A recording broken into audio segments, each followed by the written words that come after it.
Et finalement, ça a été aussi abandonné parce qu'on s'est aperçu qu'avec le développement de l'externalisation des travaux, un certain nombre d'exploitations se retrouvaient en dessous d'une unité de travail sur l'exploitation et avaient une taille très importante du fait que tout était assuré par des entreprises extérieures. Donc cette notion a été abandonnée à la fin des années 70 pour passer là à une notion d'exploitation professionnelle. Alors on employait vraiment le mot, sans guillemets, à ce moment-là. Et donc cette notion d'exploitation professionnelle était définie sur la base d'un critère qui était la marge brute standard et le volume du travail. Et en combinant ces deux facteurs, on définissait le champ du RICA, du réseau d'information comptable agricole. Alors donc à partir du moment où on avait défini le champ des exploitations professionnelles, implicitement, tout ce qui n'était pas dedans était considéré comme non professionnel. Et alors, bon, ce terme d'exploitation professionnelle a été au fil du temps pas mal critiqué, puisque en fait le seuil de passage de non professionnel à professionnel, c'était un équivalent d'environ 12 hectares de blé, ce qui paraissait effectivement très faible, et donc le discours c'était de dire on ne peut pas qualifier de professionnel quelqu'un qui cultive 12 hectares de blé, c'est un petit agriculteur, et donc une partie de la profession agricole a demandé aux statisticiens de revoir cette notion. Alors donc la réflexion s'est poursuivie notamment à l'occasion du dernier recensement agricole, celui de 2010, où il y avait une forte pression pour relever justement le champ de définition de l'exploitation agricole, le fameux 1 hectare ou équivalent. Alors la pression venait un peu de plusieurs endroits différents, y compris du ministère à l'époque, qui souhaitait faire des économies, et donc pour faire des économies, si on restreignait le champ, on allait voir moins de gens, donc ça coûtait moins cher. Et on avait envisagé à l'époque de restreindre non plus à 1 hectare, mais à 5 hectares d'équivalent, ou équivalent, ce qui éliminait grosso modo 100 à 120 000 exploitations définies par la statistique, c'est à peu près le quart du total.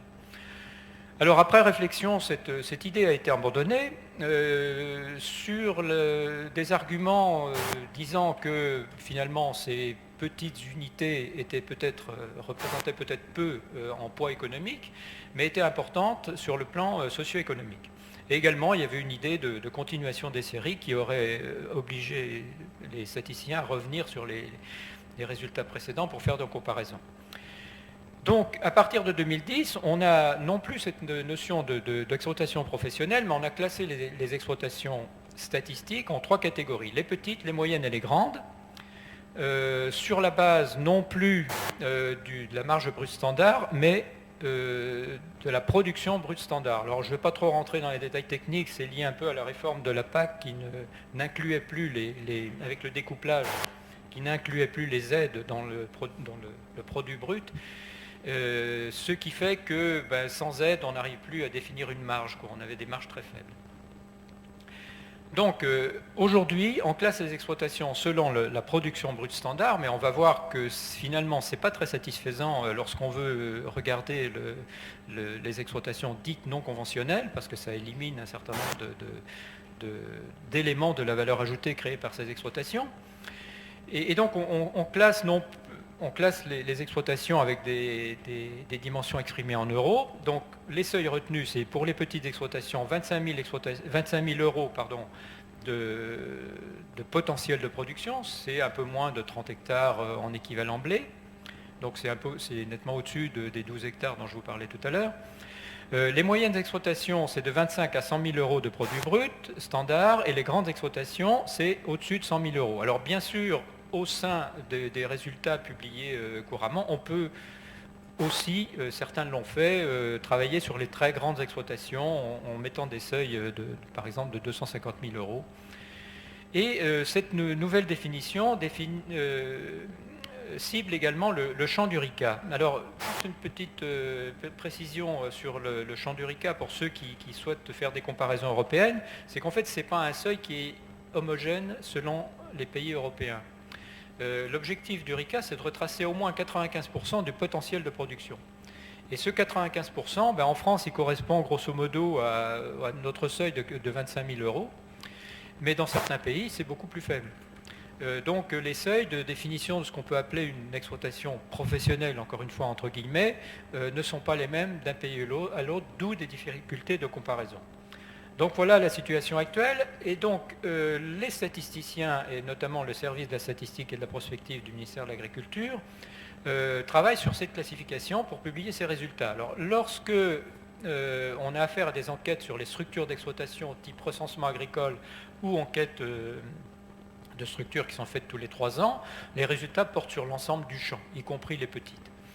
Mais lorsque l'on s'intéresse aux résultats économiques, et c'est quand même le point important si on veut juger d'une politique agricole, c'est bien d'avoir des données sur les structures, mais on aime bien savoir combien ça rapporte. Le RICA, qui est l'outil principal utilisé par, je dirais, par l'ensemble des acteurs du monde agricole, puisque il est accepté par tout le monde comme outil homogène au niveau national et européen. Donc le RICA porte sur les moyennes et grandes exploitations, donc sur un champ tronqué. Et tout ce qui est publié sur les résultats économiques, les indicateurs de la Commission des comptes de l'agriculture, sont modulés selon certains critères, notamment les OTEX. On accompagne d'indicateurs techniques de dispersion, des coefficients de variation ou autres pour les statisticiens. Mais pour ce qui est des exploitations non conventionnelles, on n'a quasiment rien de publié en standard. Alors parfois, il existe des enquêtes ponctuelles, mais souvent très partielles, sur des points très particuliers. Bon, il y a eu des études faites sur le bio, mais c'est toujours sur des angles techniques, et on n'a jamais une approche globale de ces exploitations non conventionnelles.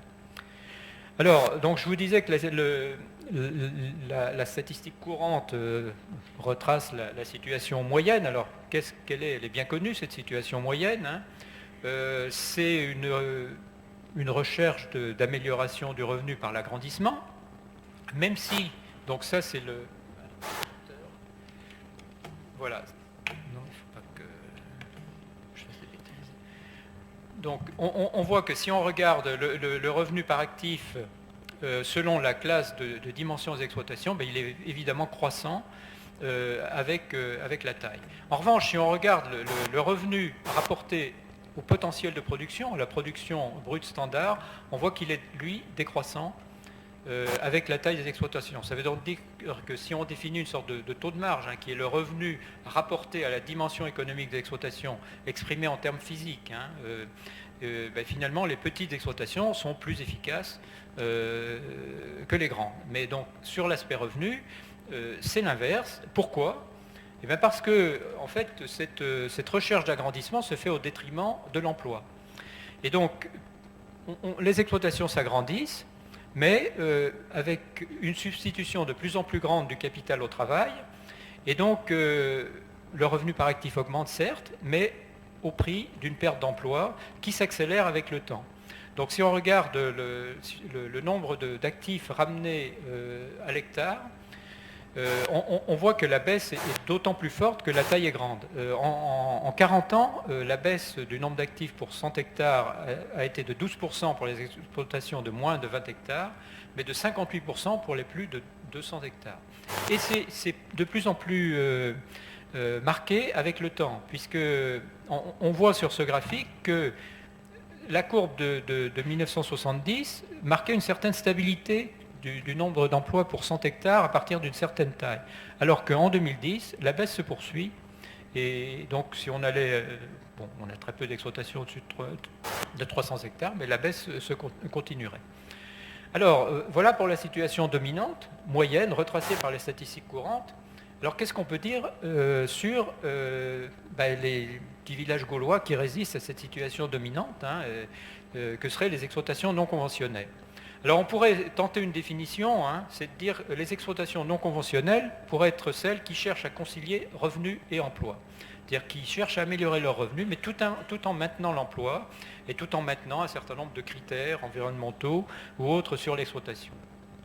Donc ça veut dire que l'amélioration du revenu ne passerait plus par l'agrandissement, mais par une meilleure valorisation des productions et donc de la valeur ajoutée.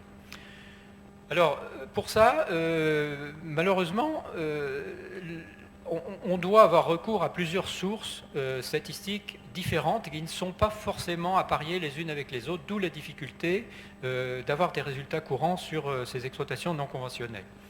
Mais ça veut dire aussi que si on voulait avoir une vraie vue de la diversité de l'agriculture française, il faudrait peut-être réfléchir à une remise en question des outils de mesure de la dimension économique des exploitations. On y reviendra un petit peu plus loin. Alors, on va regarder ces résultats qui portent sur les exploitations qui s'adonnent à la diversification ou qui commercialisent à travers les circuits courts. Alors je disais qu'il fallait avoir recours à plusieurs sources en même temps. Donc il y a une opération, donc on a eu sur l'année 2010 a été mené un recensement agricole. Et donc il y a eu un appariement qui a été fait avec le RICA, mais dont l'exploitation n'avait pas été faite jusqu'à il y a très peu de temps. Et il y a eu une communication commune du service de la statistique et de la prospective et de l'INRA sur le sujet. Donc sur ce sujet de l'appariement RICA et recensement, donc en fait on va dans le recensement identifier les exploitations qui sont diversifiées ou qui commercialisent en circuit court, et on va dans le RICA voir quels sont leurs résultats économiques. Alors, ceci dit, c'est toujours sur le champ tronqué des moyennes et grandes exploitations du RICA, mais on va voir un petit peu plus loin comment on pourrait éventuellement en tirer des conclusions sur les petites exploitations. Alors, si on regarde les deux premières colonnes, exploitation non diversifiée ou exploitation diversifiée ou avec circuit court, on voit que les secondes sont plus petites en termes de dimension économique que les premières, mais qu'en termes de produits bruts réels, elles sont plus importantes. Et donc le rapport produit brut réel sur potentiel de production physique, il est plus fort pour les exploitations diversifiées ou en circuit court que pour les exploitations non diversifiées. En surface, les exploitations diversifiées sont également un petit peu plus petites.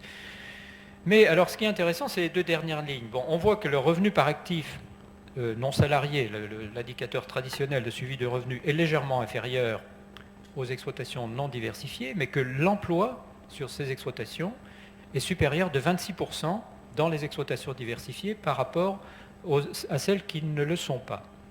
Donc on voit bien que là, on a quand même une piste d'étude sur des exploitations non conventionnelles qui seraient des exploitations qui cherchent à se diversifier et qui finalement en retirent un revenu quand même très comparable aux autres. Alors, on est sur un champ tronqué. Qu'est-ce qu'on pourrait dire sur les petites exploitations qui, elles aussi, cherchent à se diversifier? Alors, évidemment, elles sont plus petites. Alors là, on peut essayer de faire appel à une question qui a été très peu exploitée dans le recensement agricole de 2010, c'est la part du chiffre d'affaires issu justement de la diversification ou des circuits courts. On demandait aux agriculteurs quelle est la part de votre chiffre d'affaires qui est issu en fait de la diversification. Alors, si on regarde les résultats concernant les circuits courts, c'est ce qui est grisé sur le tableau.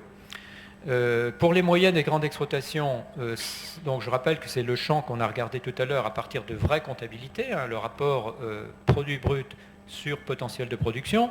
Cette part du chiffre d'affaires issue de la diversification, ça s'apparente à ça. Ça s'apparente à un rapport entre le chiffre d'affaires réel et celui issu d'un potentiel de production purement agricole.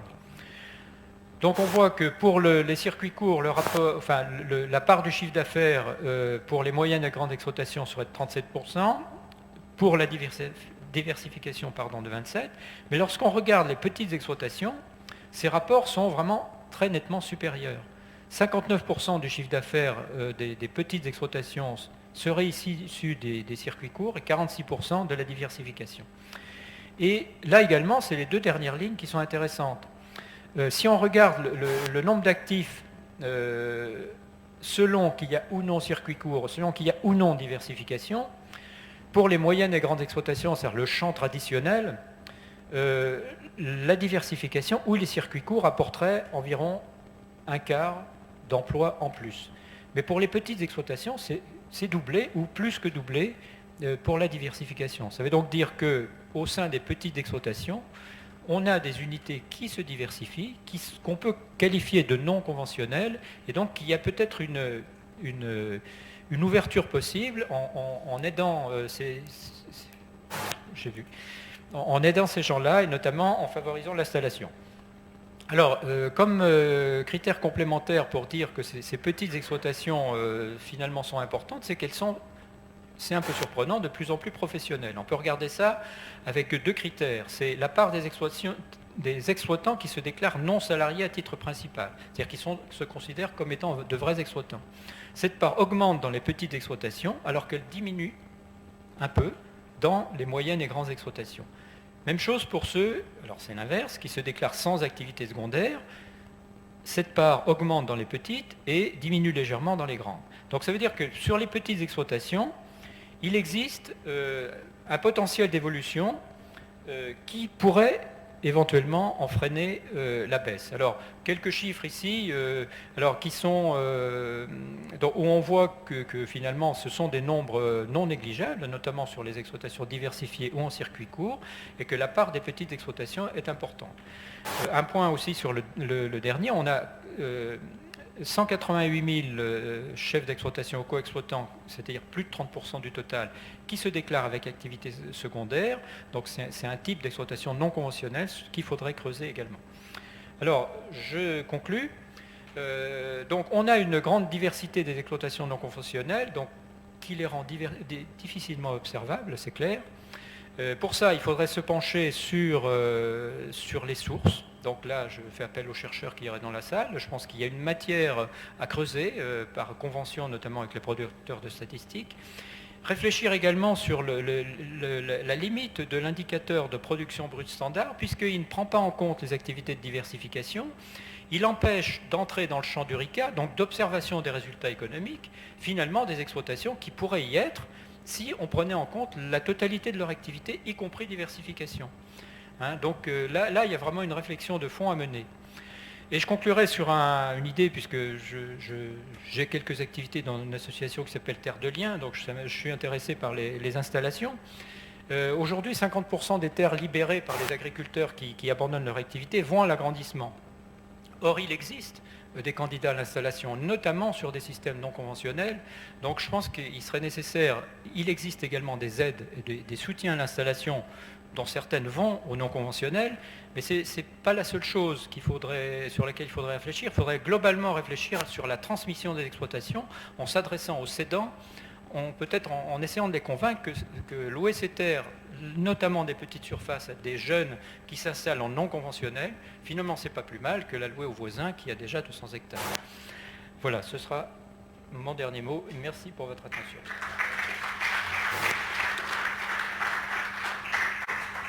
Donc, comme convenu, nous allons passer directement la parole à Monsieur Muller. Chers consoeurs, chers confrères, je voudrais remercier d'abord Nadine Vivier, André Neveu et Bernard Roux de m'avoir sollicité pour cet exposé qui me permet de revenir sur une période importante de ma vie de chercheur.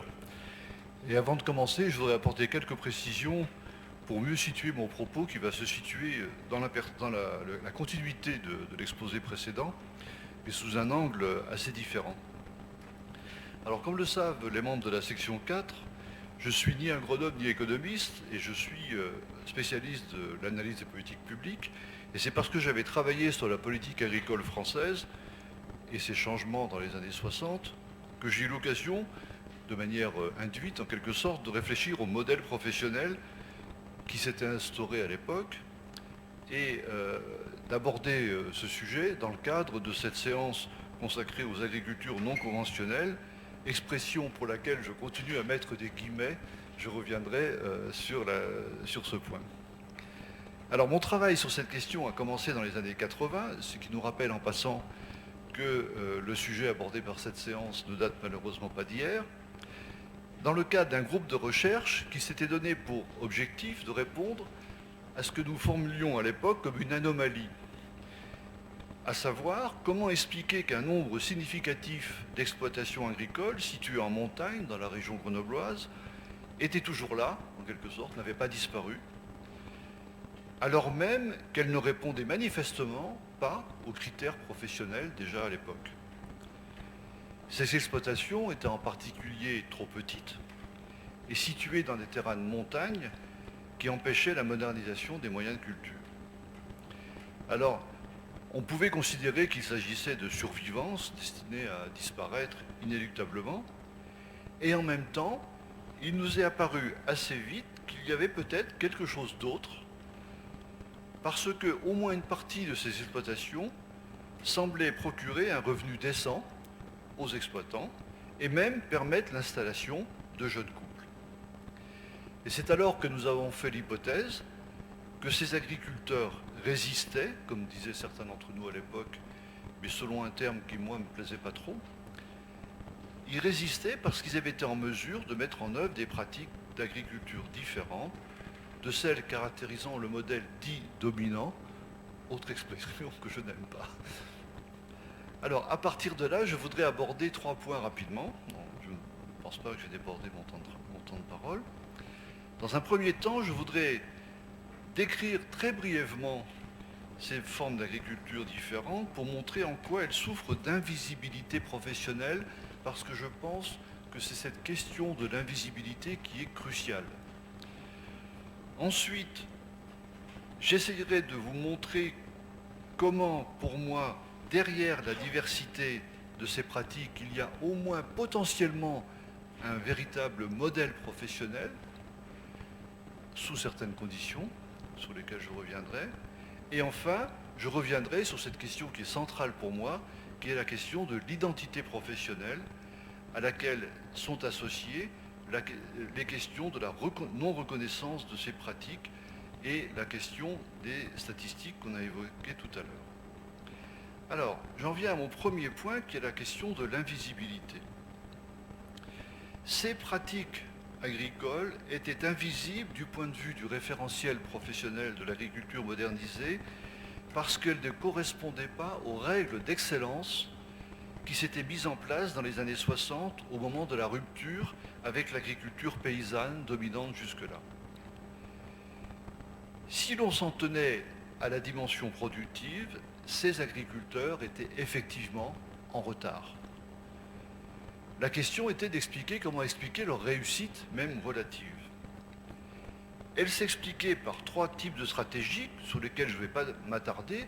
Elles ont été évoquées à plusieurs reprises déjà et elles sont connues par tout le monde. Mais ces stratégies n'ont pas été véritablement pensées en termes de modèle professionnel. On pourra y revenir, bien entendu, si vous voulez. La première stratégie est celle qui consiste à transformer le produit de l'exploitation et à le vendre directement dans différents cadres, que ce soit les marchés, les structures collectives de vente, etc. La seconde est celle qui consiste à utiliser l'exploitation comme support d'une activité touristique et d'accueil, gîtes, activités diverses. Et la troisième, qui est plus problématique, est celle qui consiste à combiner l'activité agricole avec des activités de services locaux, comme le déneigement par exemple. Dans tous les cas, les agriculteurs que nous rencontrions, et je pense que c'est encore largement le cas aujourd'hui, étaient surtout perçus comme faisant appel à des formules relevant plus de la débrouillardise individuelle que d'activités véritablement professionnelles. Précisément parce qu'elles ne correspondaient pas aux critères d'excellence d'un modèle d'agriculture fonctionné quasiment exclusivement sur la fonction de production. Il n'était en tout cas pas perçu comme porteur d'un autre modèle professionnel. Alors c'est à partir de là que j'ai été conduit à faire l'hypothèse selon laquelle, derrière ces pratiques différentes et non reconnues d'un point de vue professionnel, il y avait quelque chose qui pouvait ressembler, à certaines conditions, à un autre modèle professionnel. Et je le dis en insistant sur ce point, qui ne remettait pas en cause en soi le modèle de l'agriculture de production, mais qui pouvait faire l'objet d'une certaine reconnaissance allant au-delà de l'idée selon laquelle il s'agissait de débrouillardise individuelle. Et c'est mon second point. Ce modèle peut constituer des éléments d'un nouveau référentiel de métier. Et ce nouveau métier, je lui ai donné un nom, je l'ai appelé exploitant rural, pour signifier qu'il s'agissait d'un modèle professionnel construit autrement dans son rapport avec l'environnement rural. Au-delà des 3 combinaisons d'activités que j'ai évoquées tout à l'heure,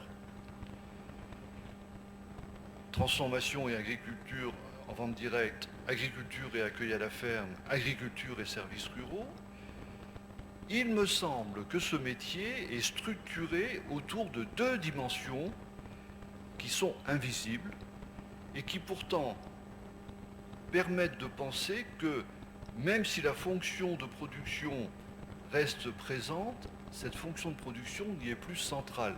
Autrement dit, dans le métier d'exploitant rural, ce n'est plus la fonction de production qui définit les règles d'excellence d'exercice du métier. Ça ne veut pas dire qu'on peut faire n'importe quoi du point de vue de la production. En premier lieu, ce métier d'exploitant rural, quelle que soit la stratégie de combinaison d'activités choisie, c'est, comme je viens de le dire, une combinaison d'activités, ces activités ayant des logiques, des contraintes et des exigences différentes, voire contradictoires. Ça signifie que la première compétence de l'exploitant rural n'est plus d'optimiser la fonction de production, mais de gérer de multiples activités aux exigences contradictoires, ce qui suppose d'effectuer des arbitrages en fonction de critères multiples. Cela signifie que la première compétence de l'exploitant rural est celle qui consiste à gérer au mieux un système complexe. Plus complexe, selon moi, que celui de l'exploitant agricole, ou si l'on veut, pas complexe de la même façon. Et dans le cas de ce que j'appelle l'exploitation rurale, la sanction de l'incompétence, si je puis dire, c'est la surcharge de travail d'abord, qui peut conduire, je l'ai vu à plusieurs reprises, à une sorte de burn-out, pour employer un terme à la mode. L'agriculteur ne fait plus face à la complexité du système qu'il a voulu mettre en place. Le deuxième élément commun à toutes les stratégies d'exploitation rurale est que c'est la fonction commerciale qui est devenue structurante. C'est bien sûr le cas dans les deux premiers types, c'est plus compliqué dans le troisième, mais dans tous les cas, ce qui caractérise ce que j'appelle l'exploitation rurale est le fait que la fonction commerciale est en quelque sorte rapatriée sur l'exploitation. Parce que c'est l'exploitant qui doit faire la démarche d'organiser son système d'activité en fonction de ce qu'il pense être la demande de la clientèle. Il ne le fait pas toujours de manière consciente, mais il le fait. Ce qui suppose de s'interroger sur la nature de cette clientèle. C'est à partir d'une démarche commerciale que les différentes activités pourront faire système. Car c'est le rapport au marché qui permettra à l'exploitant de donner un sens à l'ensemble de ces différentes activités, à faire en sorte qu'elles soient cohérentes. L'exploitation rurale, plus que l'exploitation agricole, est en quelque sorte tirée par le commercial, par une stratégie commerciale qui met le consommateur au centre du système. Ça veut dire que l'exploitant rural ne se pose plus seulement la question d'être performant au niveau de la production. Ça veut dire très concrètement que l'exploitant doit faire une démarche que les agriculteurs ont eu tendance à déléguer aux organismes d'encadrement de l'agriculture. Il doit penser client. Qu'il s'agisse de se demander ce que veulent les consommateurs sur un marché local, dans une structure collective de vente, ou par rapport à une demande touristique, par exemple. Et je pourrais citer des exemples que j'ai pu observer de structures collectives de vente où cette obsession du commercial, si je puis dire, est tout à fait spectaculaire et on la voit à travers la diversification, la multiplication des produits qui sont offerts et qui créent en quelque sorte des demandes nouvelles de la part de la clientèle, qui suscitent la demande. Ce qui est le propre de n'importe quel entrepreneur, mais ce n'est pas le propre d'un producteur agricole standard. Et tel est donc pour moi le modèle professionnel de ce que j'appelle le métier d'exploitant rural. Il est donc structuré autour de ces deux critères d'excellence qui font la différence entre le succès et l'échec. La capacité à gérer un système complexe, d'une part, et la capacité à mettre en place une stratégie commerciale efficace parce qu'elle répond aux souhaits du client. Et alors c'est là que les problèmes commencent. Et c'est là notamment que les problèmes ont commencé pour moi, en tant que chercheur. C'est la question de l'identité professionnelle. Mon troisième point. Le problème est que Par rapport au modèle de l'agriculture de production tel qu'il s'est imposé comme référence professionnelle dans les années 60, ces critères d'excellence existent parce que ce sont eux qui font la réussite ou l'échec, mais ils n'existent pas en termes de visibilité professionnelle. Ils ne sont pas mis en visibilité. Et parce que ces agriculteurs souffrent d'une forme d'invisibilité professionnelle en termes de référentiel de métier, ils ne sont pas porteurs d'une identité professionnelle et sociale reconnue. L'identité agricole dominante aujourd'hui, c'est celle du producteur. Ce qui distingue un bon agriculteur d'un mauvais agriculteur, c'est la capacité à produire dans les meilleures conditions, c'est bien faire son métier de producteur en améliorant ses rendements et la qualité de ses productions, tout en réduisant ses coûts. Par rapport à ces critères d'excellence, l'exploitant rural est forcément mauvais. Et sa démarche représente au mieux un pis-aller, faute de meilleures solutions. Il n'y a pas de meilleure illustration de cette situation, on l'a déjà évoqué tout à l'heure, que le nom que s'était donné au départ le groupe de travail qui a préparé cette séance, agriculture non professionnelle. Vous comprendrez que ça m'a fait un choc. Je me suis dit, mais à quoi ça sert d'avoir parlé de l'exploitation rurale depuis 30 ans, si c'est pour entendre aujourd'hui parler d'agriculture non professionnelle? Alors depuis, on a changé le nom en agriculture non conventionnelle. Mais disons que pour moi c'est moins pire, mais c'est pas tellement mieux. Parce que c'est toujours une définition en négatif. C'est toujours des agricultures qui sont définies parce qu'elles ne sont pas, par les critères auxquels elles ne satisfont pas, aux critères d'excellence auxquels elles ne satisfont pas. Alors on dit que compte tenu de l'utilité de leur rôle social, économique, d'aménagement, etc., il faut peut-être les aider. Mais on ne les aidera pas en fonction de leur capacité à être un vrai métier, fondé sur d'autres critères d'excellence. Et ce point a des conséquences très importantes. Le premier, on vient de le voir, c'est la question des statistiques. Les statistiques voient ce qu'on leur donne à voir. En même temps, les statistiques créent le réel, en même temps, les statistiques ne créent pas tout le réel. Et donc je pense que l'invisibilité statistique des modèles d'agriculture dont je parle est liée très en amont au fait que ces agricultures n'existent pas. Et si elles n'existent pas, c'est parce qu'elles ne correspondent pas à un modèle professionnel reconnu, et donc elles n'ont pas d'identité. Donc, je pense, si l'on considère que c'est utile de développer ce genre d'activité, que l'enjeu de la construction d'un modèle professionnel susceptible de fonder une identité professionnelle est un enjeu très important. La question à laquelle je me suis heurté, c'est évidemment celle des mécanismes à partir desquels ces pratiques pourraient être mises en visibilité. Et c'est là que, en tant que chercheur, je suis heurté à mes limites de chercheur. Parce que la mise en visibilité, la construction du modèle professionnel, elle ne peut venir que des exploitants eux-mêmes. Elle ne vient pas de l'extérieur. C'est ce qu'ont fait les membres du CNJA à la fin des années 50 et au début des années 60, lorsqu'ils ont littéralement inventé un nouveau modèle professionnel, une nouvelle façon de faire son métier d'agriculteur, fondée sur l'excellence de la fonction de production. Et ce nouveau modèle a permis de légitimer professionnellement une catégorie d'agriculteurs en distinguant des bons et des mauvais. Et accessoirement entre guillemets, ce modèle a été à l'origine d'une profonde transformation de la profession elle-même. Et si ce modèle a été accepté, c'est parce il était en cohérence avec des transformations globales de l'agriculture et de la société française. Moi, dans mon travail sur la politique agricole, j'avais été très admiratif de ce travail du CNJA, de cette capacité à faire cette rupture. Et je crois qu'on a tendance aujourd'hui à sous-estimer l'ampleur de la rupture qui avait été faite en termes d'identité professionnelle.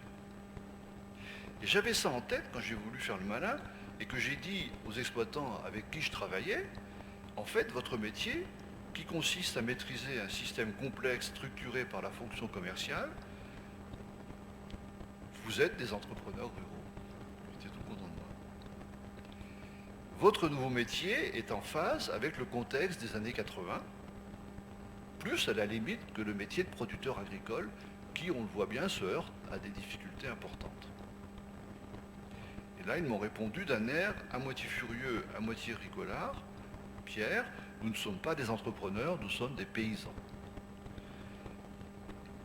Et c'est là que je me suis rendu compte que ça ne pouvait pas venir de moi. Je ne pouvais pas les convaincre que c'était des entrepreneurs. C'est-à-dire qu'ils n'ont pas inventé leur CNJA. Il n'y a pas le CNJA des entrepreneurs ruraux, ou des exploitants ruraux. Il n'y a pas de groupe qui est capable, en tout cas qui s'est montré jusqu'ici capable, de construire une nouvelle identité professionnelle fondée sur un modèle professionnel structuré par des critères d'excellence. Même aujourd'hui, quand je discute avec des amis que moi j'appelle exploitants ruraux ou entrepreneurs ruraux, qui participent à des structures collectives de vente, qui inventent des nouvelles catégories de fromage tous les 15 jours, qui ont une stratégie commerciale, etc., ils ne se pensent pas vraiment comme des entrepreneurs. Ils ne sont pas sortis de la catégorie « je suis d'abord un producteur ». Ils le font eux-mêmes, ils s'auto-invisibilisent en quelque sorte parce qu'ils ne mettent pas au cœur de leur pratique professionnelle et sociale cette dimension commerciale. Alors, on imagine bien que cette situation a des conséquences redoutables dans la mesure où ces gens-là se retrouvent exclus d'une profession qui ne les reconnaît pas. Et on a tendance souvent à les renvoyer du côté d'une agriculture sociale alors qu'ils sont porteurs d'un modèle professionnel tout à fait en phase avec le monde actuel. Le gros problème en réalité, c'est que cette mise en visibilité par la formalisation d'un modèle professionnel, elle a un coût extrêmement élevé. Et ce coût, c'est le fait qu'elle suppose de renoncer à la confusion agriculture familiale, petite structure, agriculture diversifiée, pluriactivité, agriculture de subsistance, agriculture pauvre, etc., pour faire émerger quelque chose auquel tout le monde n'aura pas accès. C'est ça le vrai problème. Tout le monde ne peut pas être exploitant rural ou entrepreneur rural. Tout le monde n'aura pas les moyens. Tout le monde n'aura pas les compétences. Donc la question est de savoir si on est prêt, quand je dis on, c'est ils, est-ce qu'ils sont prêts à accepter le prix de la sortie de l'invisibilité professionnelle. J'avoue que je suis, compte tenu du temps, de la durée pour laquelle je parle de ça, un peu sceptique. Mais après tout, si l'Académie d'agriculture peut contribuer à ça, j'en serai extrêmement fier. Merci.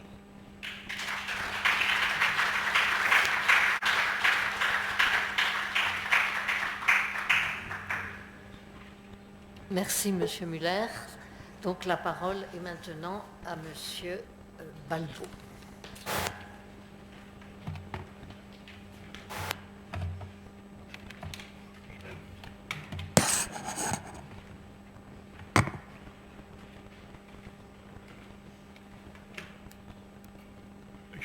Il va bien falloir que je me présente parce que j'imagine qu'à part quelques têtes ici, pas grand monde ne me connaît. Je suis Jean-Claude Balbo, donc je suis paysan. J'ai bien entendu, et nous en reparlerons probablement pas maintenant, mais dans les questions, en allant boire une bière tout à l'heure si on a le temps. Je suis paysan, je viens de finir ma carrière d'exploitant agricole. C'était pendant 40 ans, je pense que paysan, on doit le rester toute sa vie. En tout cas, je le revendique. Dans le Finistère, où j'ai été producteur de lait d'abord dans un premier temps et de viande bovine dans un second temps. J'ai toujours pratiqué la vente directe. Une courte exception, de 3 ans, j'ai vendu mon lait en filière longue et c'est la seule période de mon existence où je n'ai pas gagné d'argent. Donc, à part ça, j'ai toujours fait de la vente directe. J'ai aussi eu un complément de revenus qui m'est venu d'une activité d'accueil qu'on a fait sur l'exploitation. Et il y a 10 ans, j'ai renoncé aux primes agricoles auxquelles j'avais le droit, c'est-à-dire à peu près 10 000 € par an. Et je ne m'en suis jamais vanté, ça fait juste un an ou deux que je me permets de le dire, parce que dans le métier, ce n'est pas des choses très bien vues. Et parmi les critères de durabilité, excusez-moi, j'ai pas de PowerPoint, je ne sais pas faire ça. Donc parmi les critères de durabilité qu'on envisage pour l'agriculture, il y en a un qui est aussi très puissant, c'est la dépendance de la finance publique. Et bon, je ne veux pas citer de chiffres, mais il en court beaucoup. Il en court beaucoup. En Bretagne, on dit que le bénéfice de l'agriculture bretonne est inférieur à l'argent que la puissance publique met directement dans les revenus agricoles. Je n'ai jamais été le vérifier. Je n'ai jamais entendu personne non plus pousser des cris quand on parle de choses comme ça, donc ça doit être probable. Est-ce que c'est très durable? Je ne sais pas trop, ces choses-là, c'est plus compliqué. Donc ma présentation ne va sûrement pas être très conventionnelle, ça c'est sûr, parce qu'on a eu beaucoup de mal à la construire. Le réseau CIVAM, c'est un truc un peu compliqué où les gens ont de forts caractères. Pour faire le métier que j'ai fait pendant 40 ans, il y a une des conditions de la durabilité, c'est d'avoir un mauvais caractère, ça je vous le garantis. C'est d'ailleurs une des choses les plus difficiles à transmettre. Mon exploitation est transmise, j'en suis très fier. Quand on est paysan, c'est pas facile de prendre sa retraite. Quand on est producteur de lait, oui, je pense que c'est un peu plus compliqué quand on le prenait comme des métiers comme le nôtre. Et j'en discuterai avec vous tout à l'heure, ça m'a intéressé ce que vous disiez. Et les fermes qui partent à l'agrandissement, moi je ne sais pas comment mes collègues vivent ça, les fermes qui partent à l'agrandissement, c'est pas satisfaisant pour moi, ça n'aurait pas été satisfaisant. Donc on a prolongé l'exploitation, enfin, j'ai prolongé l'exploitation pendant 1 an, 2 ans au-delà du temps de retraite que j'avais, enfin de la date de ma retraite potentielle, pour trouver quelqu'un qui m'a remplacé. Il y a un couple aujourd'hui, une famille jeune, un couple sans enfants, mais qui, espérons-le, aura des enfants, plus une autre personne qui a repris une partie des 50 hectares pour aller s'installer en association à côté. Et ça permet d'être un peu plus heureux en retraite, un peu plus facilement en retraite.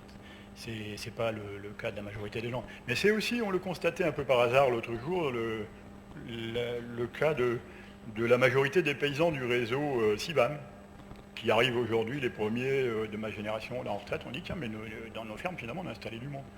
Et même dans le réseau Impact, que Maurice, je crois, ou Bernard évoquait tout à l'heure, on s'est retrouvés un jour au bureau du ministre, comme ça, et on était 4 exploitants retraités en train de transmettre nos fermes. Et là, le FOL lui-même, il a bien été obligé de reconnaître que statistiquement, ce n'était pas possible. Donc, il fallait qu'on lui montre. Enfin, bon, c'est comme ça. C'est pas des éléments, c'est des éléments qui ne sont pas seulement anecdotiques. Donc le réseau CIVAM rassemble aujourd'hui 10 000 fermes et 3 000 adhérents du milieu rural, habitants dans le milieu rural, y exerçant une activité ou simplement y demeurant. C'est un mouvement dont les racines remontent aux instituteurs ruraux, qui est une profession qui a disparu. Et à la fin de la dernière guerre, il a été bâti dans la suite de ce qui a été le programme dit Les Jours Heureux du Conseil national de la résistance. Il y a 2 caractéristiques essentielles, il n'y a pas que 2, mais il y en a 2 qui sont essentielles. C'est la volonté affichée à l'origine de l'émancipation des populations rurales et l'éducation populaire comme outil de cette émancipation, avant que cette éducation populaire ne fût dévoyée par Malraux et ne s'échoue dans les maisons de la culture. On était un temps précédent. Le fondement de notre appréhension de l'éducation populaire est de ne pas préjuger de l'approche d'un agriculteur et de lui permettre de s'interroger sur les enjeux auxquels il va faire face et de rechercher les conditions pour qu'il puisse s'y adapter. Alors, j'ai construit cette intervention là en croisant les avis des uns et des autres de mes camarades. Parfois ça va être un peu décousu, mais je crois qu'on travaille toujours comme ça. Et la qualité des personnes à l'origine de ce mouvement a fait que l'émancipation fut alors conçue dans une perspective saint-simonienne, essentiellement comme la mobilisation de la science et des techniques et des machines. Il y a à cette époque peu de différence entre les positions du réseau CIVAM et celles de la plupart des organismes de développement agricole et rural. Les CIVAM dans le sud prônent les mêmes perspectives techniques et professionnelles que la JAC dans l'ouest de la France et le CNJA probablement. Le CIVAM a dû participer à l'établissement de ce que vous disiez tout à l'heure du CNJA. Et les choses ont évolué rapidement depuis. Et aujourd'hui, nous... Je ne vais pas regarder, vous serez obligé d'être radical avec moi parce que je n'ai aucune idée du temps qu'il va me falloir. Je suis désolé, je n'ai pas regardé à quelle heure. Bon, c'est pour ça que je l'ai caché. Dans le courant Aujourd'hui, nous faisons le choix de ne pas laisser science et technique définir nos conditions d'existence. Il vaut mieux délibérer sur ce que nous souhaitons comme type de rapports sociaux et aller chercher les moyens techniques adaptés. En effet, dans le courant des années 70-80, est apparu aux yeux de certains de nos adhérents que la politique publique agricole accompagnait la disparition des paysans. Et en plus, ne tenait pas compte des impasses environnementales qui étaient déjà évidentes. Je suis breton, je vous le rappelle. Cette critique des contradictions agricoles s'est structurée dans l'Ouest autour du CEDAPA, donc vous connaissez André Pochon, vous avez sûrement entendu parler d'André Pochon, puis du RAD, le réseau d'agriculture du RAD, qui est un élément de la Fédération nationale des CIVAM. La critique trouva un écho dans Rio en Rio 1992, au moment où était apparue publiquement portée sur la place publique la notion de développement durable. Et au sein du CA de la FNCIVAM, du conseil d'administration de la fédération, c'est traduit par un affrontement assez intense entre progressistes et ruralistes. Affrontement d'idées qui dura longtemps, puisque la légende, je ne sais pas si c'est une légende, je ne l'ai jamais vérifié, mais on m'a rapporté que l'un des tout premiers robots de traite en France a été installé dans la ferme d'un des administrateurs de la FNCIVAM, à la fin des années 90 ou au milieu des années 90. Alors, si quelqu'un un jour me confirme ça ou me dit le contraire, c'est la critique du développement durable en ce qu'il est devenu un slogan politique creux qui amena au début des années 90 à la définition de l'agriculture durable comme concept opérationnel pour répondre pratiquement à des enjeux contemporains. En effet, contrairement au développement, il est possible de s'entendre sur ce que recouvre l'activité agricole et d'examiner les conditions sociales, économiques et environnementales de sa durabilité. Il n'est évidemment pas sûr que l'on se mette d'accord sur ces conditions, mais nous ne cherchons pas le dépassement de ces contradictions. Nous considérons en effet la société comme divisée, traversée par des intérêts contradictoires et antagonistes que nous ne cherchons pas à dépasser.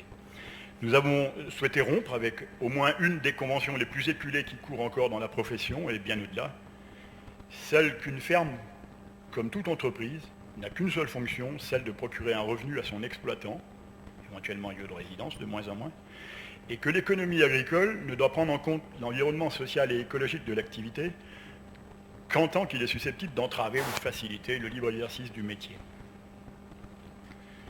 Les tenants du productivisme, puisque c'est le terme consacré, ont longtemps masqué par le recours à la puissance publique les effets pervers, les externalités négatives de leur façon de produire. C'est l'une d'ailleurs des grandes caractéristiques des mécanismes d'accumulation des richesses. Excusez-moi. Pourtant, pas plus qu'on ne peut durablement produire en considérant l'environnement comme un facteur de production gratuit, on ne peut aujourd'hui s'obstiner à le faire au détriment du corps social en le considérant comme un facteur inerte d'absorption de la production. Cette observation de la durabilité des systèmes de production agricole aboutit à une proposition de nouvelle évaluation des systèmes d'exploitation. Cette proposition débouche dans les années 90 sur le diagnostic de durabilité et sa vingtaine de critères, puis sur l'Observatoire technico-économique des systèmes herbagers, et plus récemment sur la mise en place des indicateurs clés de l'agriculture durable, grille ICAD. Ce travail est publié en 2008, sous forme d'une grille dite grille ICAD. Les données récoltées sur la ferme sont observées à travers des seuils de durabilité préalablement établis collectivement. Le tout nécessite beaucoup de temps d'observation, d'échanges dans la ferme, dans les champs, dans les stabulations, dans les cuves de gasoil, les ateliers de mécanique, autour de la table, comparer les résultats comptables et aussi la qualité de la nourriture. Il est important de répéter que pour nous, ce n'est pas tant le résultat qui importe que l'appréhension des étapes du diagnostic et la confrontation plus souvent collective aux questions qu'elle soulève. L'outil d'évaluation a été conçu par des paysans, aidé par des animateurs et des techniciens, et la maîtrise...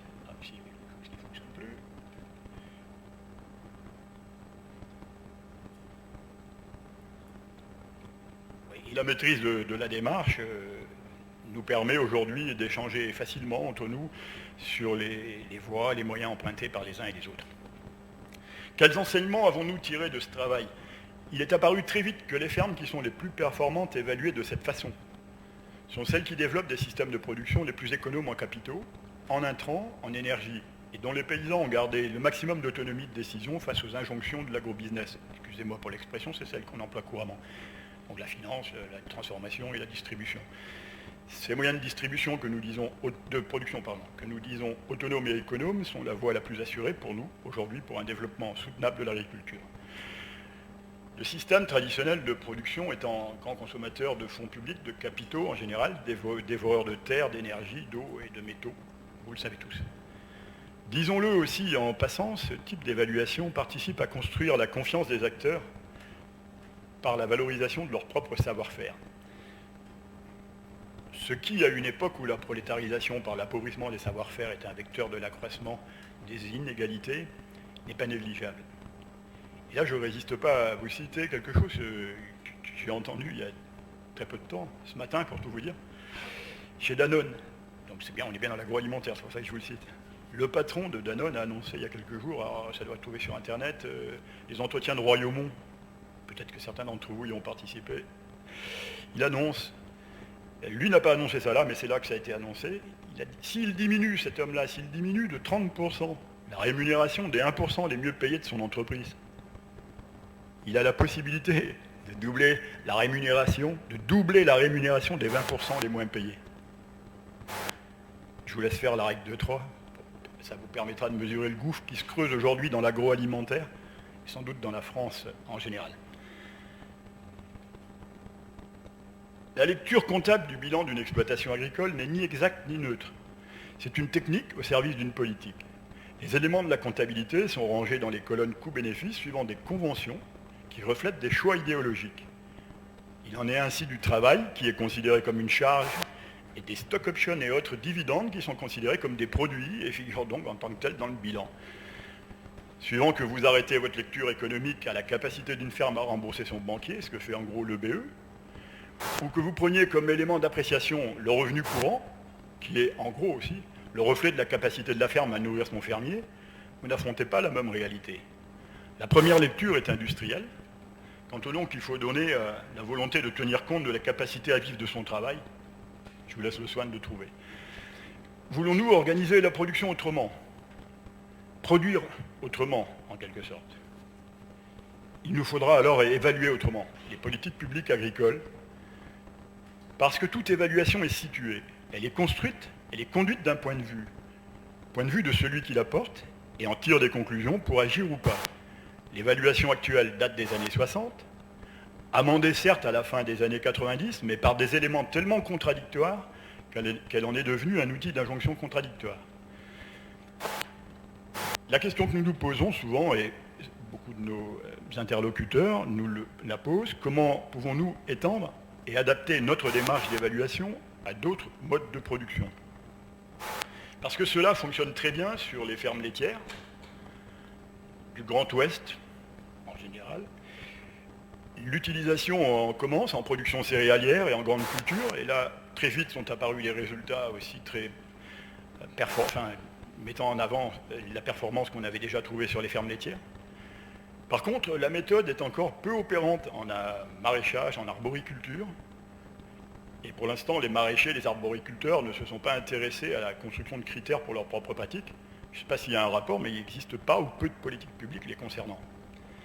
C'est aussi peu opérant, sinon pas opérant du tout, sur les petites exploitations complexes en raison d'activités de diversification ou de l'existence de la pluriactivité. Ce que nous disons, et là il faut que je me concentre, parce que c'est sans doute le point essentiel de ce qu'on m'a dit de vous dire, de ce que je pense aussi, et de ce que je vais vous dire. Ce que nous disons, c'est que l'observation des systèmes de production spécialisés, même économes et autonomes, garde un sens à travers des outils conventionnels d'analyse économique. L'Observatoire du réseau d'agriculture durable part des comptabilités des fermes pour les comparer au RICA. On reste là dans la convention, même si c'est pour en tirer des enseignements non conventionnels. Mais nous savons par contre que cet exercice n'est plus possible ou perd tout son sens dès que l'on approche des fermes très diversifiées en termes de production, de commercialisation, d'activité. Les outils les plus simples, voire simplifiés de la convention, ne traduisent plus rien d'un paysage économique qui pourtant existe et perdure, malgré le soin que prennent certains à le dénigrer. Participer à observer cette vie agricole et rurale dans toute sa complexité par les outils conventionnels que peuvent être la statistique et ses algorithmes, la génétique, la zootechnie, la diététique, la comptabilité. Prenons garde, c'est aussi fournir aux politiques publiques agricoles les raisons et les moyens législatifs, fiscaux et réglementaires de l'atteindre au cœur de ce qui est sa caractéristique, et que donc vous nommez, au moins Bernard, non-convention. S'il s'agit de produire du savoir, on a la solution. Et pour nous, il s'agit visiblement d'autre chose. Un problème dont la solution est encore inconnue, et peut-être y a-t-il d'autres moyens de transformer le monde que ce savoir-là. Nous souhaitons en tout cas que s'applique aux praticiens de la politique agricole l'injonction d'Hippocrate à ses élèves. Alors, je n'ai jamais fait de latin, je ne sais pas si je vais m'y retrouver, mais ça c'est primum non nocere, d'abord ne pas nuire. Et je peux vous garantir qu'on en est loin, parce qu'il faut se battre. C'est ce que je vous disais tout à l'heure, quand on existe en dehors et la chose ne s'est pas arrangée l'année dernière avec les nouvelles lois d'orientation. Alors, à titre, je sais, il me reste quelques minutes, madame. Que je raccourcisse mon propos, non, et je vais pouvoir le faire.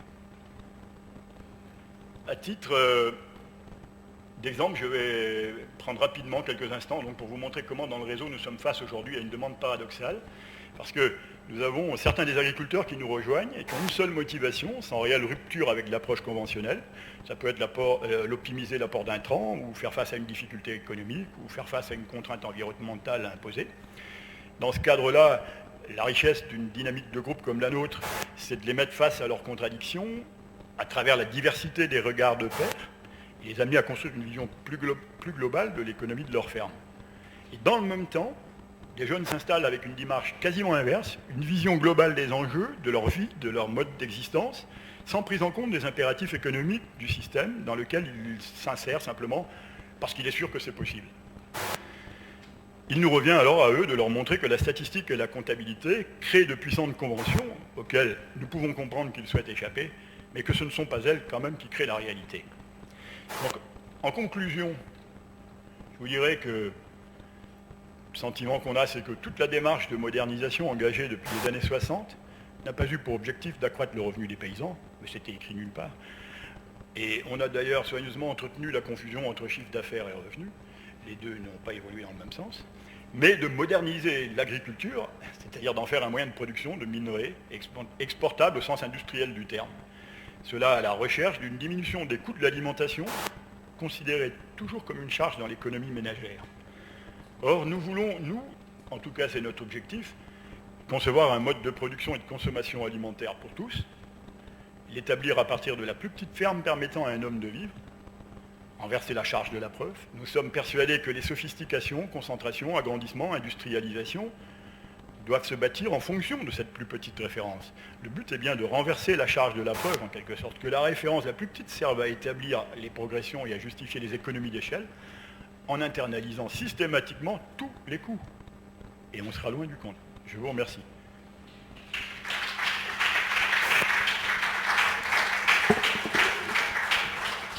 Merci Monsieur Balbo et merci aux organisateurs d'avoir organisé cette séance autour d'acteurs qui n'entrent pas dans les statistiques, qui n'ont pas d'identité professionnelle et plus positivement se revendiquent en rupture et proposent une évaluation qui reste dans l'entre-nous. Donc la discussion est ouverte. Monsieur. Oui, moi j'ai pris un grand intérêt à écouter l'ensemble des exposés. Et puis bravo aux organisateurs, parce que je crois que c'est une séance riche. Ce thème est porteur, me semble-t-il. Si on pouvait donner un peu de visibilité à cette agriculture invisible, alors un terme que j'aime bien également, ce serait formidable. Et orienter une part des politiques agricoles vers ce genre d'exploitation, ce serait pas mal pour l'Académie d'agriculture. Il y a deux points qui ont peut-être été laissés en silence dans les exposés. C'est d'une part ce qu'on appelle l'agriculture périurbaine, définie souvent comme une sorte de laboratoire où s'élaborent de nouvelles façons de produire, d'échanger, voire de consommer. Et puis la classique agriculture pluriactive, Pierre Muller, celle des montagnes notamment, on voit des agriculteurs qui ne sont pas forcément des entrepreneurs ruraux, mais qui sont moniteurs de ski, etc., quoi, hein. Alors j'aimerais vous entendre ici. Et puis enfin, Monsieur Balbo, j'aurais bien aimé qu'il nous présente un peu maintenant, un peu mieux, son exploitation personnelle et son expérience personnelle. Son exposé était intéressant, mais il a porté surtout sur la Riefensivan et une conception du métier d'agriculteur. Je voudrais savoir, lui, ce qu'il faisait particulièrement quand il était encore agriculteur. Merci.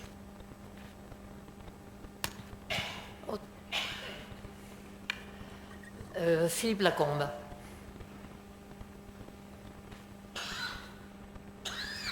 Je voudrais moi aussi insister sur l'opportunité de ce thème.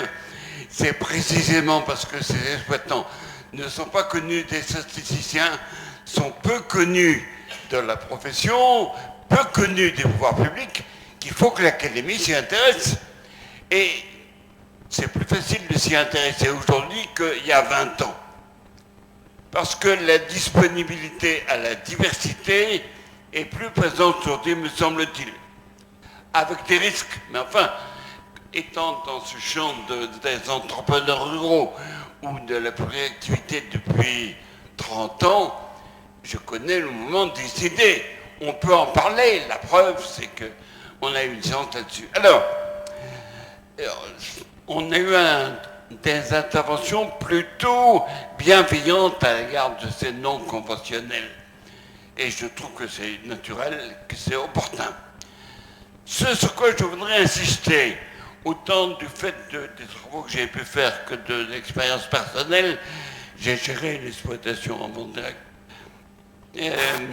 sur le fait que ces exploitants ont une compétence qui n'est pas la compétence reconnue, comme tu nous le disais, Pierre, mais qui tend à être reconnue et qui demande attention de la part de l'encadrement. Gérer une clientèle, c'est plutôt plus compliqué que de conduire une motoneige batteuse. Et je fais les deux. Alors, je peux vous dire, bon. Et j'en viens maintenant à des suggestions, parce qu'il faut tirer des enseignements de ce qu'ils nous ont dit. La première suggestion s'adresse à Maurice Derrier, qui a l'habitude d'être interrogé par moi, puisqu'il a été statisticien longtemps et j'étais utilisateur de données. Maurice, je trouve que nous avons, comme tu veux, progressé depuis notre réunion de travail que Bernard avait organisée. Le rapport emploi sur revenu est un indicateur que tu manies bien et qui me paraît riche. Première suggestion. Deuxième suggestion, je pense que ce serait intéressant d'accoupler, de raccorder les fichiers des statistiques agricoles type RICA et des statistiques sur le revenu, de telle manière qu'on ait des idées un peu plus nettes sur les sources de revenus et pas uniquement les déclarations que tu as évoquées, Maurice, sans y porter grande confiance. Deuxième commentaire qui s'adresse plutôt à Pierre et aux aspects globaux. La politique agricole, enfin écoutez, je ne veux pas prendre des formulations trop brutales, mais depuis les lois de 60-62, elles mettent en œuvre la réduction de l'emploi. C'est ça l'ambition. Et à l'époque, je regarde Luc en disant ça, à l'époque c'était, je crois, courageux. Mais c'est maintenant, compte tenu de la situation de l'emploi, c'est de la folie. Et vous noterez que la répartition des aides, Pierre, tu peux retenir ça, la répartition des aides, elle se fait au prorata du capital foncier détenu. Pourquoi on fait ça plutôt que de s'occuper de l'emploi? Et je pense qu'une autre politique pourrait être conçue à travers la promotion de l'emploi et l'accompagnement par les politiques publiques. Sinon, on distribue des rentes, d'autant plus fortes qu'on est riche. Alors, moi, je n'ai aucune jalousie, ni toi non plus, à l'égard des riches qui touchent le début, d'autant que j'ai appris que certains y renonçaient. Ils sont rares. Ils sont rares. Mais je trouve que socialement, ça manque de légitimité. Et c'est normal qu'on le dise avant que les administrateurs le disent. Parce que quand les politiques le diront, ça va faire mal tant que c'est nous, ça fait pas mal, ça peut permettre de travailler et de réfléchir. Donc c'est un des vœux que je voulais communiquer. Étudions la répartition des aides publiques et discutons cette répartition. Il y a matière, d'ailleurs autour de Bazin, Sophie Devienne, l'autre dans le groupe PAC, je termine. On a commencé ça et je pense que c'est tout à fait important. Il me semble que l'emploi mérite davantage d'attention que l'augmentation du fermage à travers la répartition actuelle des débuts, même si les références historiques ont été atténuées. Je connais bien sûr cette évolution récente. Bon, Pierre Muller veut faire une réponse sans tomber dans le dialogue entre experts scientifiques.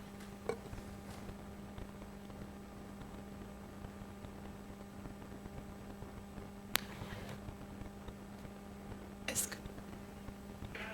Je vais... Je vais intervenir sur 2 points, de manière un peu brutale, sur la question de la pluriactivité. Alors je pense que la pluriactivité, c'est un enjeu sociopolitique très important.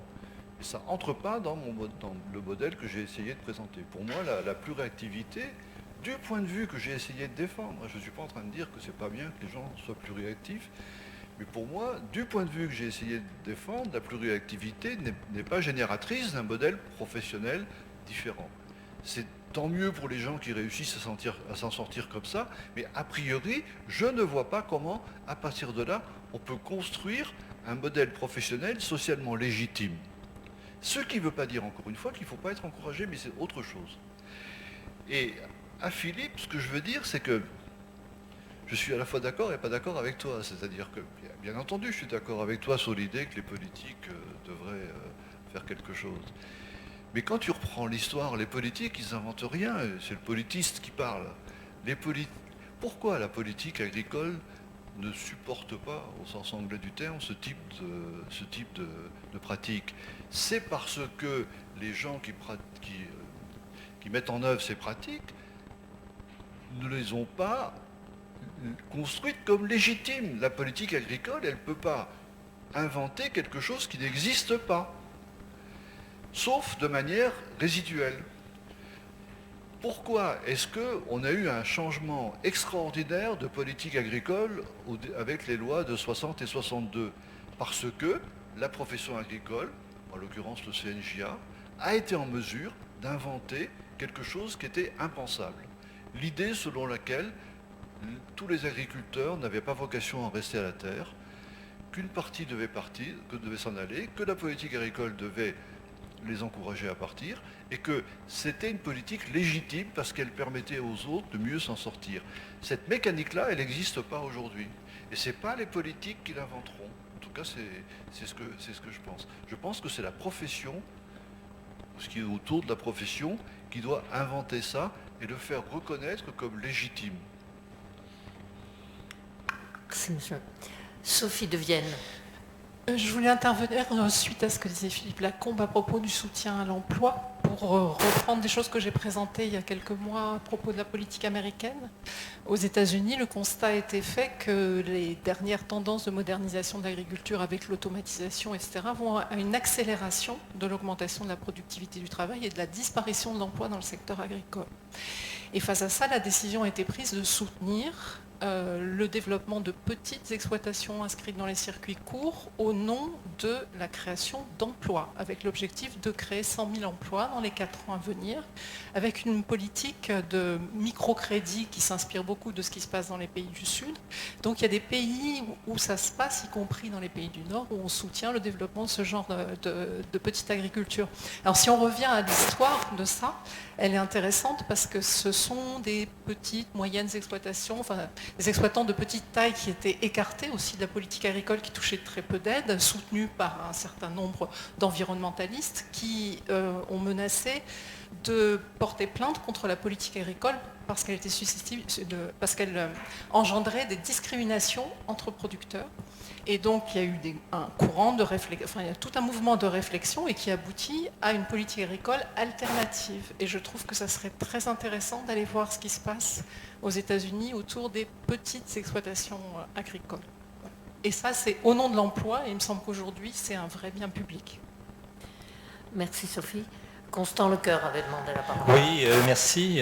D'abord, je ne m'attendais pas tout à fait à ce débat agriculture conventionnelle, non conventionnelle, sous cette forme, hein. Et pour revenir un peu à ce qui a été dit, notamment par M. Muller, bon, je dirais que déjà, dans l'histoire, quand on prend nos parents, voire nos grands-parents, l'exploitation produisait ses propres moyens de production, elle produisait, elle transformait, elle commercialisait. On a connu cette réduction où on est devenu, les exploitants ne sont devenus que des producteurs. Donc on a aujourd'hui une réappropriation, hein, d'autres fonctions que faisait l'agriculture. Donc je dirais qu'aujourd'hui où on parle un peu de l'histoire de cette maison, peut-être revoir, hein, à travers tous les textes justement comment ce modèle économique a bougé. La deuxième remarque, c'est sur l'élément statistique. Bon, j'ai été DDAF dans 2 départements, plutôt grande culture, hein, et quand je regardais les exploitants, notamment à travers les statistiques, l'entité juridique ne correspond pas à l'entité foncière. L'entité foncière ne correspond pas ni à l'entité juridique, à l'entité de travail. Hein, on a des gens qui, sur 300 hectares, vont en cultiver 600, on a des gens qui vont faire des pommes de terre chez d'autres, etc., etc., etc. Enfin, on a en fait une connaissance des exploitations qui, à mon avis, est devenue difficile. Et l'entrée, je rejoins le professeur Lacombe, hein, il faudrait rentrer par le revenu agricole, le revenu de l'exploitation, de l'entité économique qui produit aussi les produits agricoles. Donc ça, c'est au niveau statistique. Pourquoi on n'a pas fait cette révolution alors que le décret de 85 sur l'installation a essayé de sortir de la référence surface pour aller justement à une référence de revenu. Le troisième point, c'est sur les stratégies. Stratégie que Pierre Muller a présentée. Bon, il y a une stratégie qui a été reprise par M. Balbo qui est comment réduire les intrants, comment réduire la mécanisation, comment réduire l'énergie notamment, enfin c'est comment on réduit en fait ces facteurs de production, enfin ces facteurs, ceux qu'on achète directement. Et donc là il y a des stratégies plus multiples, variées, hein, qui sont quelquefois même de s'abriter dans une société, s'abriter dans une ARL, dans une CUMA, enfin, etc., etc. On a des tas de moyens qui sont à la disposition des gens dans ces stratégies. Donc voilà, alors pour terminer, peut-être se dire que au lieu de parler d'agriculture non conventionnelle, d'agriculture conventionnelle, est-ce qu'on n'a pas affaire à un éclatement des modèles et aujourd'hui peut-être justement à la perte d'identité de ce qu'est l'exploitant. L'exploitant, il est divers, il est diversifié, hein, et c'est pour ça qu'il faut peut-être revenir à la notion de revenu de la production agricole. Voilà, merci. Des réponses aux récentes interventions ou de dernières, M. Muller. Rapidement, je voudrais d'abord répondre à Madame. Bien entendu, je ne veux pas avoir de mes interprétations. Je suis tout à fait en faveur de ce type de politique, mais ce n'est pas la même chose. C'est-à-dire mettre en place une politique destinée à encourager une forme d'activité en milieu rural au nom des nécessités de l'aménagement rural, de freiner la dépopulation. Ce n'est pas la même chose que de reconnaître qu'il y a plusieurs modèles d'excellence professionnelle. Ce n'est pas le même type de démarche, vous voyez. C'est pas exclusif. Mais les gens qu'on va encourager sous cette forme-là, quelque part, je suis désolé de dire ça, ça peut être un peu brutal, on les déprofessionnalise. Parce qu'on leur dit, vous n'êtes pas très bon, mais on va vous aider parce que vous êtes important. Moi, c'est comme ça que je le perçois. C'est comme ça que je l'ai souvent perçu. Ça ne veut pas dire qu'ils sont importants sur le plan de leur rôle social, mais on leur dit, par rapport à un vrai agriculteur, c'est quand même pas pareil. Moi, j'entends ça. Maintenant, on peut...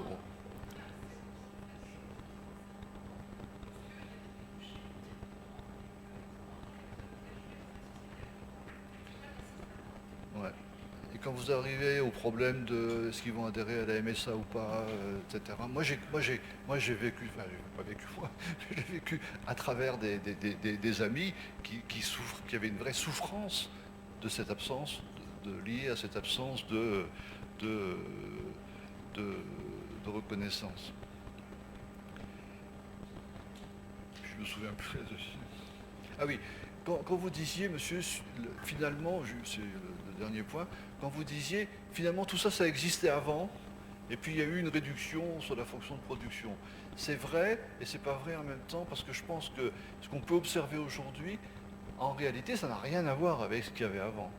C'est-à-dire que ce que Philippe a appelé le fait de s'occuper d'une clientèle, de la démarche commerciale, etc., avant, on ne faisait pas de marketing. Alors que maintenant, ils en font. Ils ne le disent pas comme ça, mais c'est ce qu'ils font. Quand ils se demandent s'il vaut mieux faire du fromage au poivre ou du fromage aux 5 herbes, aux 5 herbes, pardon, c'est du marketing. C'est des choses qu'on ne faisait pas avant. Donc c'est une posture, c'est un rapport à l'environnement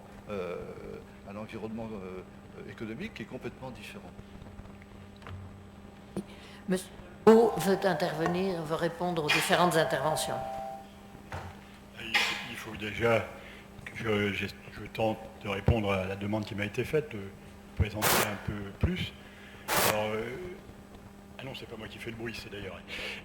Si j'ai pris le parti de présenter le réseau CIVAM, et je ne vais pas y déroger, c'est bien sûr parce que c'est la commande qui m'a été faite, mais pour ce qui me concerne, moi je me suis installé, je mets des termes, on reconstitue sa vie, vous avez dû le faire encore, je pense, plus que moi, parce que certains d'entre vous sont bien plus âgés. Ce n'est pas une injure que je vous fais, mais quand je suis rentré tout à l'heure dans le hall d'entrée, quand j'ai vu tous ces noms sur les murs, je me suis dit, j'espère j'ai encore quelques années à vivre. C'est déjà ça. Et ils ne sont pas tous là. Non. Donc, on reconstitue son existence. C'est ce que je vais vous dire en quelques phrases, parce que je ne vais pas m'apesantir. C'est évidemment des choses que j'ai vécues sans les nommer. Je me suis installé, je venais du bâtiment, j'étais ouvrier du bâtiment, j'étais couvreur dans le bâtiment, une famille qui était du bâtiment, avec les grands-parents, comme tout un chacun en France, paysans de la génération précédente, une branche au moins. Et quand je me suis installé, j'ai ce qu'on appelle aujourd'hui l'installation progressive. C'est-à-dire que j'ai continué à exercer au noir, ce qui était possible à l'époque, aujourd'hui ça serait sans doute un peu plus difficile, mon métier de couvreur, puisqu'on en cherchait partout, tout en ayant une activité de paysan qui avait commencé, elle, pendant que j'étais couvreur, de producteur de lait. Voilà, donc j'ai mis 5 ans, 6 ans avant d'apparaître dans le RICA. Et puis au tout début des années 80, peut-être bien même en 70, dans les années 60, il faudrait que je vérifie ce que disait Maurice tout à l'heure, je suis rentré dans le RICA. Après, mais tout en faisant de la vente directe, à l'époque, il n'y avait pas question, on a créé le GAP du Finistère, ce qui est devenu le GAP du Finistère. Je ne vous ai pas parlé de la bio parce que moi je l'ai pratiqué, ça allait de soi, quoi, ça va de soi, je n'ai pas de raison d'en parler. Et je pratique, mais je ne suis pas croyant. C'est-à-dire que c'est pas à partir de là qu'on va faire la révolution que j'espère dans les modes de production et dans les façons d'exister. Donc on a créé une structure qui est devenue le GAP du Finistère quelques années après. Et puis, au bout de 15 ans de production laitière, je me suis retrouvé seul exploitant, enfin un UTH sur la ferme, qui est en production laitière, surtout de transformation et de vente directe. Et là-dessus, Pierre a raison, une des variables de très grande difficulté dans nos modèles de vente, de production, c'est le travail. C'est là que le bas blesse souvent, c'est là que s'effondre le système à un moment. Mais je ne suis pas sûr qu'il en soit autrement dans les autres systèmes non plus. Ça, la comparaison, il faudrait la faire sérieusement un jour. Et donc, je suis passé à la viande, qui a le mérite de laisser un peu plus de temps disponible, mais tout en continuant à faire de la vente directe avec une clientèle qui était déjà acquise avant sur la transformation laitière. Et puis la viande, la production de viande, même en vente directe, surtout en vente directe, parce que vous apercevez tout de suite que vos revenus sont assez conséquents. Et donc vous pouvez diminuer le nombre de bovins, et ma ferme a diminué. Ma ferme, elle a atteint 53 hectares à un moment, et puis elle a diminué. Quand je suis parti en retraite, il me restait 35 hectares propres, et puis une quinzaine d'hectares qui étaient déjà exploités par quelqu'un d'autre. Et ce temps-là, alors on l'a consacré à mettre en place un magasin de producteurs à la vente directe sur la commune où j'étais. On l'a consacré à créer, en lien avec une association de travail social, un centre d'aide pour les travailleurs handicapés sur la petite commune rurale où j'étais. Dans ce centre d'aide, on ne l'a pas fait comme ça par bonté, dans ce centre, dans ce CAT, je ne sais pas comment ça s'appelle aujourd'hui, il est passé 7 conjoints d'exploitants. Si vous voulez maintenir tout ça, ça se tient, quoi. S'il n'y a pas de, vous n'avez pas le choix. Bon, j'ai été, inutile de vous le dire, j'ai fait 2 mandats de conseiller et dont un mandat d'adjoint. Ça, c'est des nécessités de l'existence. Et puis, bon, un jour, on mène une réflexion sur la construction du prix. Parce que vous vous demandez comment vous avez construit votre prix. Moi, j'étais... Alors, il faudrait que je remonte au franc, mais ça, je ne serais pas capable. Mais là, j'ai terminé à 13 € le kilo de viande congelée livrée chez le client. Quels sont les éléments qui me permettent de construire un prix comme ça? Quand vous vendez dans la filière, vous ne construisez pas votre prix, vous vous en foutez, vous n'avez plus besoin de savoir comment les prix sont construits, vous n'y réfléchissez plus. Si je discute avec Luc Guyot tout à l'heure, il sera incapable de me dire comment il a construit son prix pendant toute sa profession. Mais il ne peut pas, y a pas en tant que paysan, peut-être a-t-il été lui à d'autres responsabilités après. Donc là, tout d'un coup, en tant que... à d'autres qui lui ont permis de le faire. Donc nous, voilà, tu interroges sur la construction du prix, tu fais des recherches, tu écris un article, et puis un jour, tu as des gens qui te disent, mais putain, mais au CIVAM, dans ce réseau-là, qui s'intéresse à la vente directe, tout ça, ils ont besoin d'administrateurs, ils ont besoin de gens qui sont capables qui veulent bien mener des réflexions comme celle-là. Ah, tu y vas, quoi, puisque tu as du temps disponible. Donc, tu y vas. Et puis tu mets ton doigt dedans, et tu as tout ton bras qui y passe. Quand je suis arrivé en retraite, je vous dis que là, j'étais plutôt à 80 heures par semaine que tout mis en place, il était temps que ça s'arrête, quoi. Mais voilà, l'existence, c'est pour ça que j'ai du mal un peu avec ces questions d'invisibilité. Je ne me sens pas du tout invisible, je peux vous assurer que mes voisins, ils savent qui je suis. Il n'y a aucun problème là-dessus. Je vous dis peut-être qu'on s'est installé de ma génération dans la commune où j'étais. Il y avait 17 exploitations, on n'est plus que 4. Enfin, on était plus que 4 quoi, quand je suis parti, c'est quand même incroyable, quoi. Et sur les...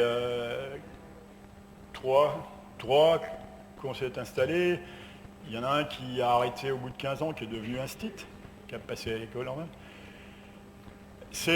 J'ai du mal alors par exemple, pour vous dire pourquoi j'ai du mal, quand Pierre nous parle du CNJ des années 50, je ne suis pas en admiration, moi, devant. Alors je sais bien, je vois l'impact très fort de ce qu'ils ont fait, mais ces gens-là, ils n'étaient que le porte-parole d'une politique économique et plus large que ça, et donc ils ne maîtrisaient rien du tout. Il y a eu des confrontations très fortes, mais si, ne niez pas ça, c'est de la politique là dont on est. Il y avait quoi? C'est pas les Américains qui ont insufflé une énorme masse financière dans l'économie française après la guerre. Ils l'ont pas fait comme ça pour rigoler en passant, en se disant, ils l'ont peut-être fait pour éviter que les Soviétiques débarquent en France. Ça, je sais pas. J'étais trop jeune, je l'ai oublié. Non mais, ne vous faites pas d'illusions. Aujourd'hui, non, il ne faut pas se faire d'illusions sur l'histoire. Parce qu'aujourd'hui, il se passe la même chose. Et ça, si vous ne l'analysez pas en ces termes-là, si vous vous contentez d'une analyse économique sans y faire rentrer des affrontements, disons, de classe, vous ne comprendrez pas. La question qu'il faut qu'on discute, là, c'est la question de la propriété de l'outil de travail. Sinon, on ne s'en sortira jamais. Vous n'installerez pas les gens. Alors évidemment, je sais que je suis dans l'Académie d'agriculture et que ces questions-là, on ne vous les pose pas souvent. Mais je vous assure, ce n'est pas par esprit de provocation que c'est pas par esprit de provocation que je vous dis ça. C'est parce que je pense qu'on fait une erreur d'analyse. Alors, si vous faites cette erreur-là, ne vous occupez pas de nous. Voilà, c'est le message que je voulais dire. Si vous allez analyser des mouvements comme le nôtre, avec des a priori comme celui-là, restez dehors, parce que là, vous ferez plus de dégâts que vous n'apporterez de soutien. Merci, Monsieur Balbo.